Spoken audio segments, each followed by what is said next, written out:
नमस्कार, India voice देख रहे हैं आप। मैं हूं आपके साथ रिया डंवाल। देवभूमि समाचार में आपका स्वागत है। बुलेटिन की शुरुआत करेंगे देवभूमि उत्तराखंड की खबरों के साथ। अल्मोड़ा के बिनसर में आग से 4 वन कर्मियों की मौत हो गई, जबकि 4 लोग आग से झुलस गए, जिसके बाद उत्तराखंड में जंगल की आग कितनी भयानक हो चली है, इसका अंदाजा लगाया जा चुका है। वन कर्मियों की मौत से आग बुझाने के लिए कर्मचारियों को मिल रहे उपकरण की पोल भी खुल रही है। वहीं सीएम पुष्कर सिंह धामी ने जिम्मेदार अधिकारियों पर कार्रवाई करते हुए घायलों के इलाज के लिए बेहतर सुविधाएं दी। आपको बता दें कि कुमाऊं क्षेत्र में जंगल की आग करीब 1 महीने से ज्यादा भड़क रही है, जिसको लेकर शासन के आला अधिकारी एसी वाले कमरों में आराम फरमा रहे हैं। वहीं वन कर्मचारी धरातल में अपनी जान जोखिम में लगाकर आग बुझाने का काम कर रहे हैं। अब तक प्रदेश भर में 1600 से ज्यादा हेक्टेयर जंगल वन अग्नि की चपेट में आने से जल चुका है, जिसमें लगभग 1100 से ज्यादा घटनाएं सामने आई है। इस आग के तांडव में 9 लोगों की मौत भी हो चुकी है।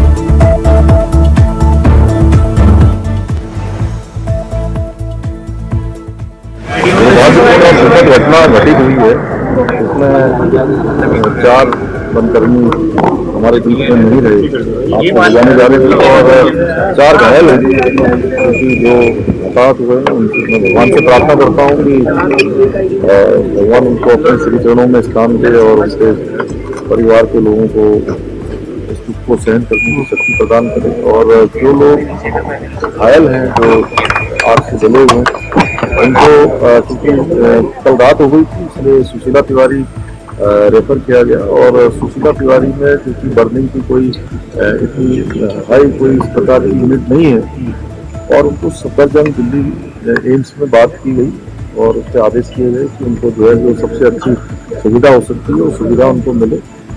सरकार नाम की चीज नदारद है पूरे प्रदेश से। रोम जल रहा था और नीरो बंसी बजा रहा था। ये कहावत अगर चरितार्थ होती है तो वो हमारे वन मंत्री पर और हमारे प्रदेश के मुखिया पर होती है। आज 2-2.5 महीने से उत्तराखंड सुलग रहा है, झुलस रहा है। हजारों हेक्टेयर जंगल जलकर खाक हो गए। 10 से ज्यादा वनकर्मियों की मौत हो गई है और कल रात पता चला है कि अल्मोड़ा के बिनसर में 4 वनकर्मी और स्वर्गवासी हो गए हैं। ये कोई स्वाभाविक मौतें नहीं है, ये नेचुरल डेथ्स नहीं है, ये सिस्टम के द्वारा किए गए मर्डर हैं। क्या आज 10 लाख रुपए के मुआवजा देकर मुख्यमंत्री क्या साबित करना चाहते हैं? उन रोते बिलखते बच्चों को उनका पिता दे पाएंगे? उन माँ बाप को उनकी संतान लौटा पाएंगे? एक घर को कमाऊ पूत दे पाएंगे? उन विधवाओं को उनका सुहाग लौटा पाएंगे? कहीं ना कहीं आपकी कोताही, आपकी जो असंवेदनशीलता है वो इस तरह की। उत्तराखंड में वन अग्नि की समस्या लगातार बढ़ती हुई नजर आ रही है और जिस तरह से बृहस्पतिवार को वन कर्मी जले हैं और जिसके तहत उनकी 4 लोगों की मौत हुई है और साथ साथ जो 4 वन कर्मी थे उन्हें एम्स दिल्ली अब रेफर कर दिया है। मुख्यमंत्री पुष्कर सिंह धामी ने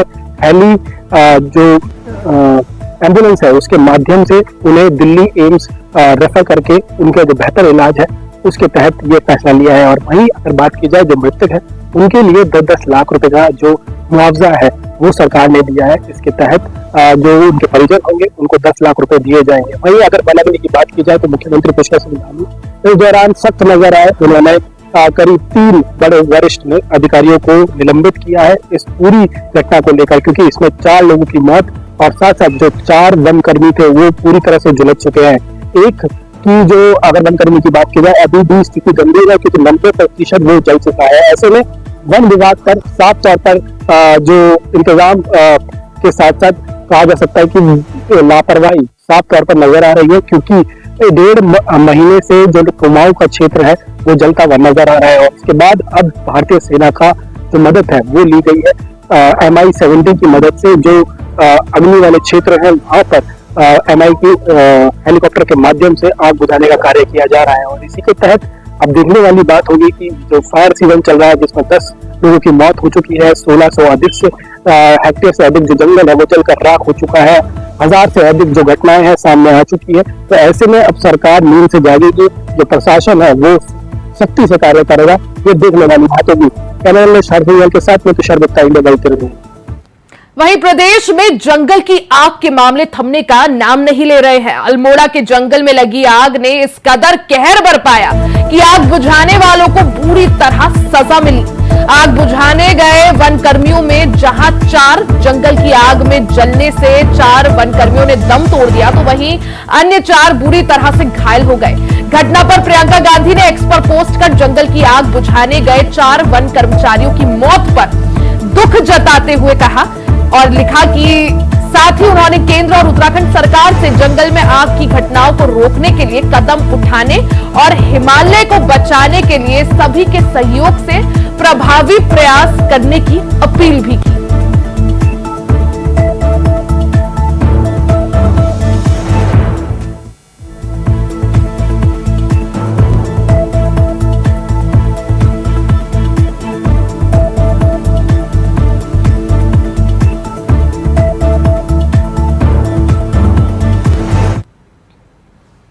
खबर रुड़की से है। भले ही हरियाणा के पूर्व कैबिनेट मंत्री ने उत्तराखंड के मंगलौर से बीजेपी पार्टी से टिकट हासिल कर लिया हो, पर जीत को लेकर अभी संशय बरकरार है, क्योंकि मंगलौर विधानसभा में गुज्जर वोट की संख्या 9000 के करीब है, जिसके दम पर गुज्जर समाज से ताल्लुक रखने वाले करतार सिंह भडाना अपनी जीत का दम भर रहे हैं। वहीं गुज्जर समाज के कुछ लोगों ने अपनी ही बिरादरी के नेता करतार सिंह भडाना को नकारते हुए बसपा पार्टी के प्रत्याशी उबैदुर रहमान उर्फ मोंटी को समर्थन देने की बात कही है। वहीं लोगों का कहना है कि बीजेपी ने पैराशूट प्रत्याशी के तौर पर करतार सिंह भडाना को चुनावी मैदान में उतारा है। वो आएंगे, चुनाव लड़ेंगे और वापस लौट जाएंगे, इसलिए उन्हें अपने क्षेत्र का प्रत्याशी चाहिए जो उनके सुख दुख में उनके साथ रह सके और काम कर सके।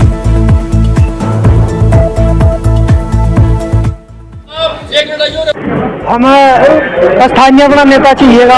अब ये तो है नहीं कि यहाँ पर चुनाव लड़े और फिर दिल्ली जा बैठे। अब जो आम जनता हवा समस्या किसके सामने रखा गया बड़ी, तो हमें तो नेता वही चाहिए जो हमारे यहाँ बीच में रहा, जो हमारे दुख सुख में हो। हमारे परिवार में कोई मौत हो जाए तो बढ़ाना, तो आज लोग हमारे किसी परिवार में मौत में नहीं आया, ना हमारी किसी शादी में आया, ना हमारे किसी दुख में ना सुख में। तो अब समाज अपनी जगह है, लेकिन अपनी पीड़ा भी तो अपनी जगह हो। अब ये नहीं है कि उसका तो सबसे पहले कर्तव्य बना अपने समाज में दुख सुख में आना। तो जब वो समाज में ही नहीं दुख सुख में आ रहा, तो फिर हम वोट कैसे उसे दे देंगे। करतार सिंह भडाना जी पहले भी आए थे करतार सिंह भडाना साहब गए थे। बड़ा बिरादरी का हो, हमारी बिरादरी इतनी कमजोर नहीं है, बाहरी आदमी नहीं वोट देने का। ये आदमी सज्जना हम इस परिवार से लगा हुआ पहले से ही। हमारी गुज्जर बिरादरी बहुमत में इनकी साथ में रहेगी। मोंटी भाई को जिताएगा विधानसभा में भेजेंगे। लगभग 900 के करीब वोट हैं। 9 से नहीं 9000, हाँ 9000 वोट हैं। तो क्या मानते हैं? 6000 डल जाएंगे, 1000 भागोंगे उनमें। तो चौका जी पे चल जाओ, चाहे भडाना जी पे चल जाओ, जाती नहीं है कि भी शरीर मोंटी भाई पर पढ़नी है। अब पहले पड़ी रिकॉर्ड तोड़ हुआ है। पहले भी बोले 930 वोट मिली थी, छोटी नारसन से बहुत जबरदस्त वोट मिली थी। आज खैरी नहीं वहां से। अब उत्तराखंड में मंगलौर और बद्रीनाथ विधानसभा के उपचुनाव के लिए बीजेपी और बसपा अपने प्रत्याशियों का ऐलान कर चुकी है, लेकिन मुख्य विपक्षी पार्टी कांग्रेस अब भी धीमी रफ्तार से चुनाव को लेकर काम कर रही है। इस चुनाव को रोचक बनाने का काम बीजेपी ने किया है, जिसने मंगलौर सीट पर बाहुबली नेता करतार सिंह भडाना को चुनावी मैदान में उतारा है। तो विधानसभा सीटों पर हो रहे चुनाव रोचक मोड़ पर पहुंच गए हैं। बीजेपी की तरफ से इन दोनों ही सीटों पर 2 ऐसे नेताओं को यहाँ पे चुनाव मैदान में उतारने का काम किया गया, जिसको लेकर अब हर तरफ चर्चा होने लगी है। बद्रीनाथ सीट पर बीजेपी ने कांग्रेस के पूर्व विधायक राजेंद्र भंडारी को चुनाव मैदान में उतारा, टिकट यहाँ पर दिया है, जबकि 2 महीने पहले ही वो बीजेपी में शामिल हुए हैं।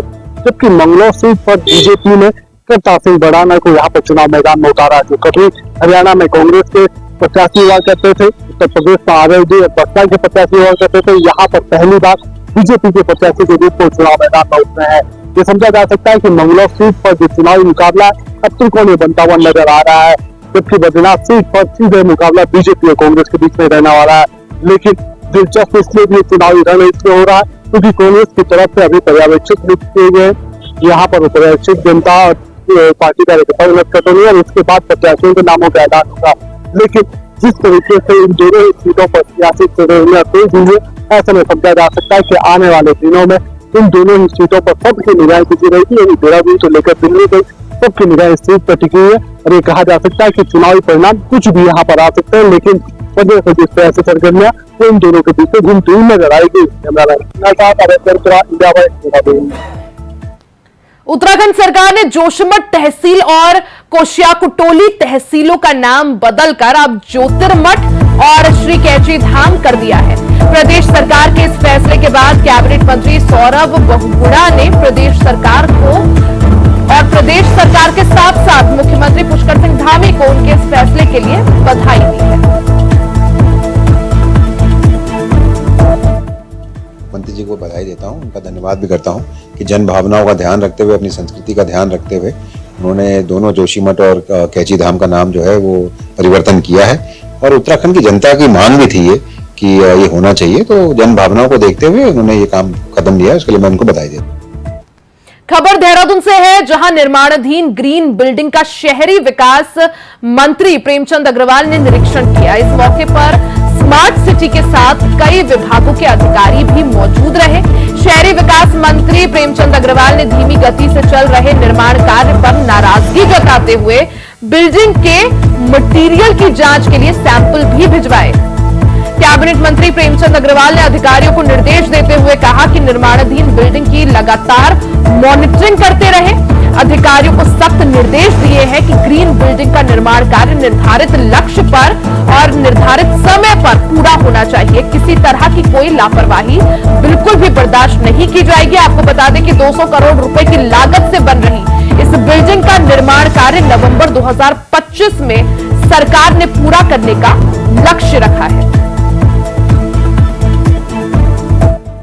देखिए, ग्रीन बिल्डिंग जो हमारे स्मार्ट सिटी का भी एक हिस्सा है और आप जानते हैं 204 करोड़ रुपए की लागत से ये काम हो रहा है। G+2+6 के हिसाब से यहाँ पे हम लोग काम कर रहे हैं और लगभग 18 महीने में ये काम कंप्लीट होना है।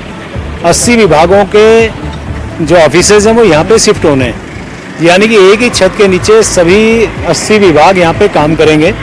जनता को सुविधा होगी, हमारे अधिकारियों को सुविधा होगी और निश्चित रूप से ये काम कोशिश कर रहे हैं हम लोग समय पे इसको पूरा करें। जहां मैंने आज ये महसूस किया कि काम अभी चूँकि प्रायोरिटी पे हम लोग इसे कर रहे हैं, थोड़ा अभी तेज़ी ये पकड़ेगा।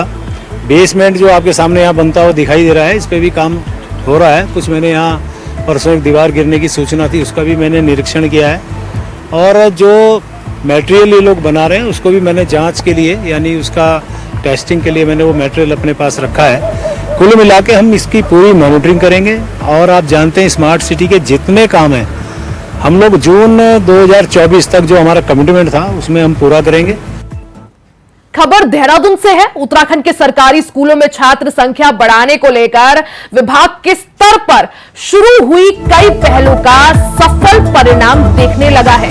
शिक्षा महानिदेशक बंशीधर तिवारी की माने तो मुख्यमंत्री मेधावी छात्रवृत्ति योजना शुरू करने से भी स्कूलों में छात्रों की संख्या बढ़ी है। आपको बता दें कि मुख्यमंत्री मेधावी छात्रवृत्ति योजना के तहत कक्षा 6 से लेकर कक्षा 12 तक के मेधावी छात्रों को स्कॉलरशिप दी जाती है। इसके अलावा नए एडमिशन को लेकर भी सभी स्कूलों में कार्यक्रम शुरू किए गए हैं, जिसमें पिछले साल के मुकाबले इस बार नए एडमिशन ज्यादा देखने को मिल रहे हैं। देखिए, हम लोगों ने जो प्रवेश उत्सव भी मनाया था और जो मुख्यमंत्री मेधावी छात्रवृत्ति योजना है वो हमारे ब्लॉक के जो भी छात्र हैं जो अर्हता रखेंगे 10% छात्रों को हम लोग कक्षा 6 से लेकर 12 तक की छात्रवृत्ति दे रहे हैं। उसमें कक्षा 6 के जो छात्र हैं उनको 600 रुपये, कक्षा 12 के छात्र को 1200 रुपये, ऐसे ही हर साल उनको मिलेगी। तो एक तो उस वजह से भी छात्र संख्या हमारे यहाँ थोड़ा हम लोग बढ़ाने में सफल हुए।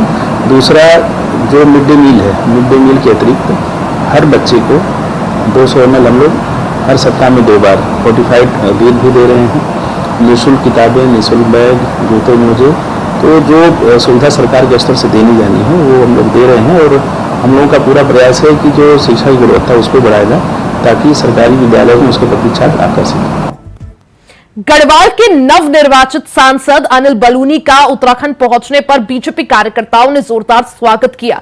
जॉलीग्रांट एयरपोर्ट से बाहर आते ही बीजेपी कार्यकर्ताओं ने उनका फूल मालाओं से स्वागत किया। आपको बता दें कि गढ़वाल सांसद अनिल बलूनी 3 दिन के बद्रीनाथ के दौरे पर हैं, जहां उपचुनाव के लिए पार्टी प्रत्याशी के पक्ष में वो प्रचार प्रसार करेंगे। अनिल बलूनी ने कहा कि उन्होंने जनता से वादा किया था कि पलायन को लेकर आंदोलन किया जाएगा।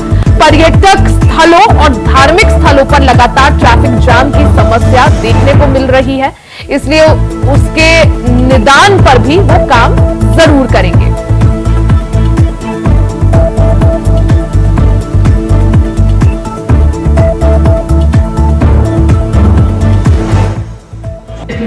हमको पलायन के खिलाफ एक लड़ाई लड़नी है।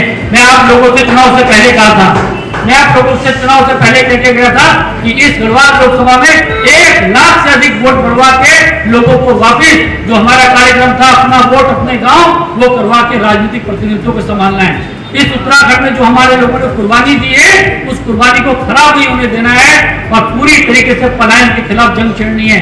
इस गढ़वाल लोकसभा में जिस प्रकार से तीर्थाटन और पर्यटन को बढ़ावा देना है, बड़े बड़े काम करने हैं। मैंने कहा था कोटद्वार में, आप लोगों को याद होगा कि रसिक कर्ण का आश्रम यहाँ जिस नाम के नाम पर देश का नाम भारत पड़ा हो, उस भारत की जननी यहाँ पर है और उपेक्षित पड़ी है। वहां पर कैसे राष्ट्रीय स्मारक बनाना है, पूरे दुनिया के लोग आए इस गढ़वाल के अंदर देखे कि राजा भरत का जन्म इस गढ़वाल में हुआ था। वहां पर एक बहुत बड़ा स्मारक खड़ा करके देना है, सबके लिए काम करना है। देहरादून में एक धर्म परिवर्तन का मामला सामने आया है। राजधानी के एक निजी लॉ कॉलेज में पढ़ने वाली एक छात्रा के परिजनों ने कश्मीर की रहने वाली एक धर्म विशेष से संबंधित छात्रा पर गंभीर आरोप लगाए हैं। पीड़ित छात्रा के परिजनों का कहना है कि कॉलेज में पढ़ने वाली धर्म विशेष से संबंधित छात्रा उनकी बेटी को इस्लाम के लिए जबरन प्रेरित कर रही थी, जिसको लेकर रायपुर में मामला दर्ज किया गया। पीड़ित परिवार का कहना है कि साथ में पढ़ने वाली छात्रा काफी लंबे समय से धर्म परिवर्तन का दबाव बना रही है, जिसके चलते छात्रा का व्यवहार काफी बदला हुआ है। साथ ही पीड़ित परिवार का यह भी कहना है कि आरोपी छात्रा ने पीड़िता की प्राइवेट पिक्चर लीक करने की धमकी भी दी। इस मामले में आरोपी छात्रा से भी बातचीत करने की कोशिश की गई, लेकिन आरोपी छात्रा ने फिलहाल मामले में बात करने से मना कर दिया है। वहीं पुलिस पूरे मामले की जांच में जुट गई है।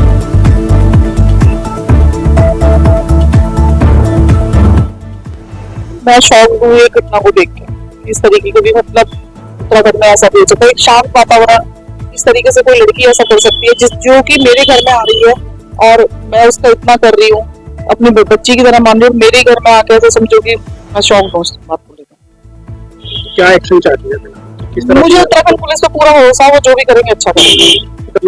हो भी सकता है वो इसी मकसद से आई हो और भी लड़के इसके टारगेट पे हो।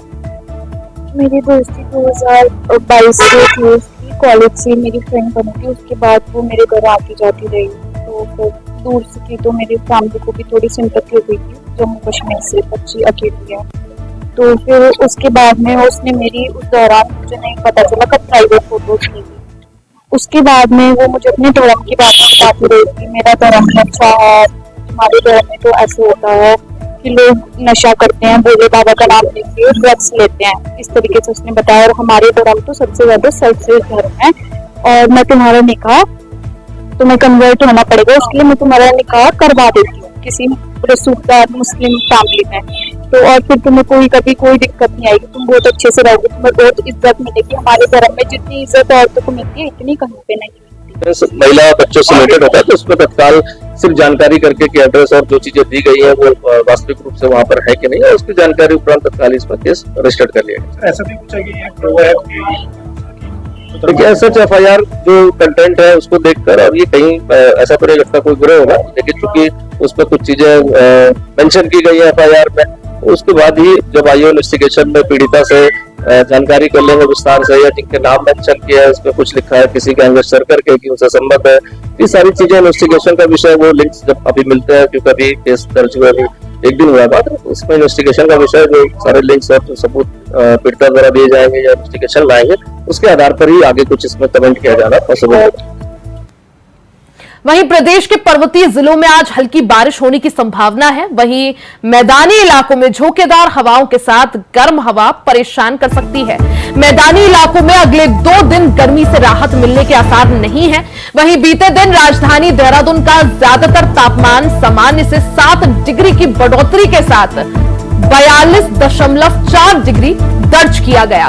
मौसम विज्ञान केंद्र की ओर से पूर्वानुमान इस दौरान जारी भी किया गया है।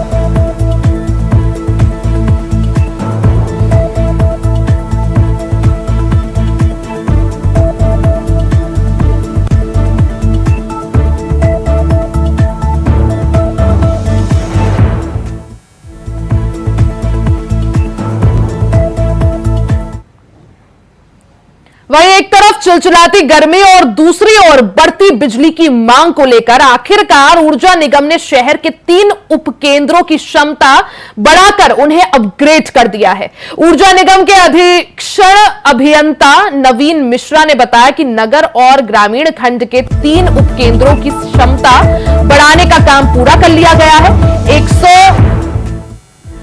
142 केवी उपकेंद्र काठगोदाम में पावर ट्रांसफार्मर की क्षमता 10 केवीएम से बढ़ाकर 12.5 एमवीए कर दिया गया है, जिससे बिजली आपूर्ति पहले से बेहतर होगी। वहीं निगम ने 14 बिजली घरों के लिए नए हेल्पलाइन नंबर जारी किए हैं, जिससे लाइनों में फॉल्ट आने पर जनता तुरंत अपनी शिकायत दर्ज करा सकेगी।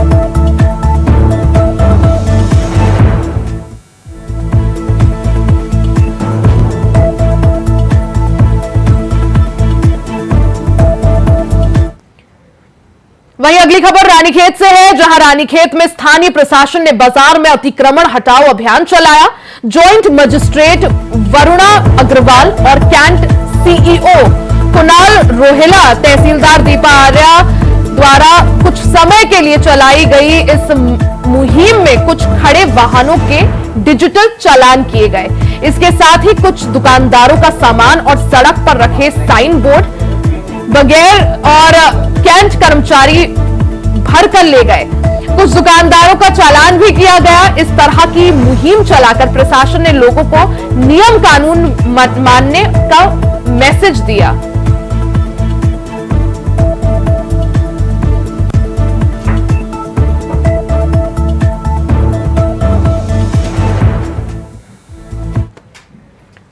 इसी के साथ देवभूमि उत्तराखंड की खबरों में फिलहाल के लिए सिर्फ इतना ही। खबरों का सिलसिला जारी रहेगा, बने रहे हमारे साथ।